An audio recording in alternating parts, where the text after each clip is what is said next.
मापा, mad house, विट, क्लोवरवर्क्स, A1 pictures. अगर आपकी एनिमे जर्नी जुजुत्सु काइसेन या सोलो लेवलिंग से शुरू होके उन्हीं पे खत्म नहीं होती है तो शायद आपने इनमें से कुछ नाम सुने होंगे, क्योंकि ये वो स्टूडियोज हैं जिन्होंने आपके और मेरे कई फेवरेट एनिमे बनाए हैं। पॉपुलर एक्शन एनिमे से लेकर मॉडर्न मास्टरपीसेस तक सब में इन्हीं स्टूडियोज का हाथ होता है। पर इतना तो आजकल हर दूसरे एनिमे फैन को पता है। पर क्या आपने कभी सोचा है कि ये स्टूडियोज कमाते कितना है?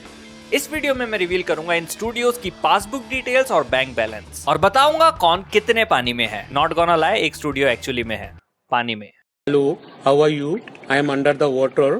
तो आइए देखते हैं फिस्कल ईयर 2024 में किस स्टूडियो ने कितना छापा। ओके, तो स्टार्ट करते हैं the legendary, the OG, the peak studio of all time, Madhouse से। नाउ पिछले साल मैड हाउस ने केवल 3 ही एनिमे बनाए, unlike some other studios. Overlord, the Sacred Kingdom, Trillion Game and Orb on the Movements of the Earth, जिसमें से इनका सबसे well performing and most profitable title रहा Orb, according to Sky Perfect Pictures report. तो इसके basis पर और इनकी प्रीवियस ईयर्स की अर्निंग्स और बाकी स्टूडियोज की अर्निंग को मद्देनजर रखते हुए इनका 2024 का एस्टिमेटेड अर्निंग बनता है 240 मिलियन येन, जो होता है 14 करोड़ रुपए। मैड हाउस के बाद हम चलते हैं उस स्टूडियो पर जो मैड हाउस की तरह ही क्वालिटी शोज देता आया है, जैसे AOT, Vinland Saga and Ranking of Kings. जी हाँ, मैं बात कर रहा हूँ विट स्टूडियो की।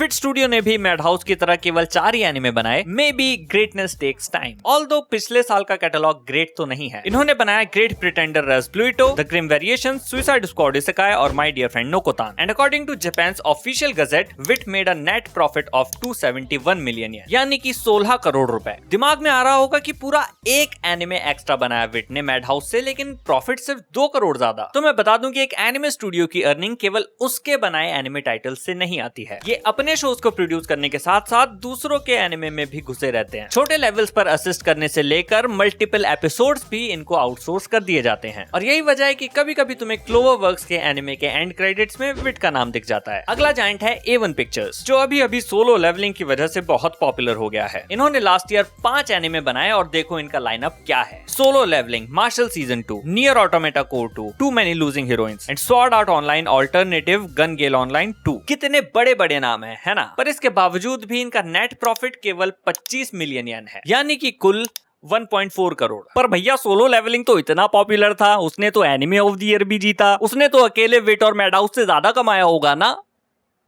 हो सकता है कमाया हो, बट उसका मोस्ट पार्ट गया प्रोडक्शन कमेटी की जेब में। भैया प्रोडक्शन कमेटी क्या होती है? ये कुछ ग्रुप ऑफ कंपनीज होती हैं जो एनिमे को बनाने में पैसा लगाती हैं, और इस केस में स्टूडियोज बस कॉन्ट्रैक्टर्स होते हैं जो इन कंपनीज के लिए एनिमे बनाते हैं। और अगर कोई स्टूडियो ज्यादा पैसा डिमांड कर ले या ज्यादा टाइम मांग ले तो ये आगे के सीजन्स किसी और स्टूडियो को भी पकड़ा देते हैं, और एंड में सबसे ज्यादा पैसा वही बनाता है जिसने पैसा लगाया हो। एंड सेम हुआ सोलो लेवलिंग के साथ, जिसमें पैसा लगाया क्रंची रोल और एनीप्लेक्स ने। अब समझ आया गेम, 25 मई को पैसा डबल।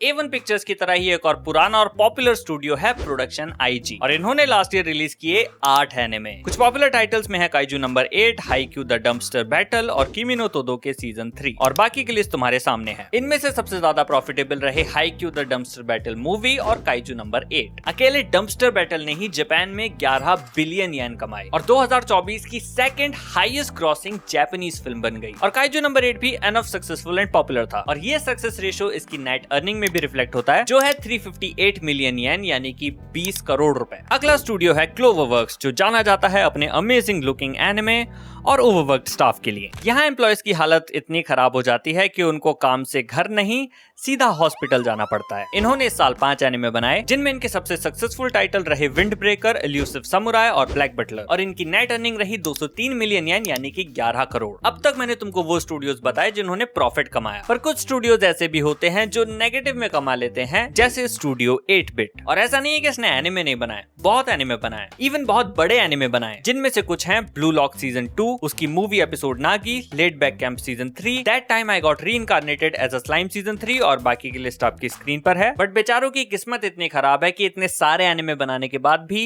ये 204 मिलियन येन, यानी कि कुछ 12 करोड़ के लॉस में है। इनकी रिटेन्ड अर्निंग भी -975 मिलियन येन है, मतलब स्टूडियो अभी लोन से चल रहा है। ऊपर से ब्लू लॉक सीजन 2 की एनिमेशन के लिए इंटरनेट पे जो इज्जत उछली वो डैमेजेस अलग। इनका भविष्य मुझे कुछ अंधकार में दिख रहा है। 2025 ऑलमोस्ट आधा निकल गया है और इस साल के लिए इन्होंने एक भी एनिमे अनाउंस नहीं किया है, but I just hope that they somehow pull through because this studio has some amazing animators and directors जिन्होंने ब्लू लॉक सीजन 2 में इतने खराब प्रोडक्शन शेड्यूल के बावजूद एपिसोड 14 जैसा मास्टरपीस दिया। जस्ट अपर लेवल मैनेजमेंट थोड़ा स्मार्टली डिसीजंस ले और स्टाफ को इतनी अनरियलिस्टिक टाइमलाइंस ना दे, तो this studio has the calibre to go toe to toe with any big studio like A1 pictures और प्रोडक्शन IG। एनीवेज, तो ये थी 2024 की कुछ पॉपुलर एनिमे स्टूडियोज की अर्निंग्स। और हाँ, मैं जानता हूं इनमें तुम्हारे कुछ फेवरेट एनिमे स्टूडियोज के नाम मिसिंग हैं, जैसे बोन्स और क्योतो एनिमेशन, क्योंकि इन्होंने अपनी 2024 की अर्निंग रिवील ही नहीं की and there wasn't enough relevant data जिसको देख के तुक्का भी लगाया जा सके। तो कुछ उल्टा सीधा बता के फायदा नहीं है, यही खत्म करते हैं। आई होप अब तुमको आइडिया लग गया होगा कि एक anime studio on an average कितना कमाता है। ना सल्लू भाई खुले में पॉटी कर दे तो भी 100-200 करोड़ बन जाते हैं, वहां ये एनिमे स्टूडियोज मल्टीपल मास्टरपीसेस सालाना देके भी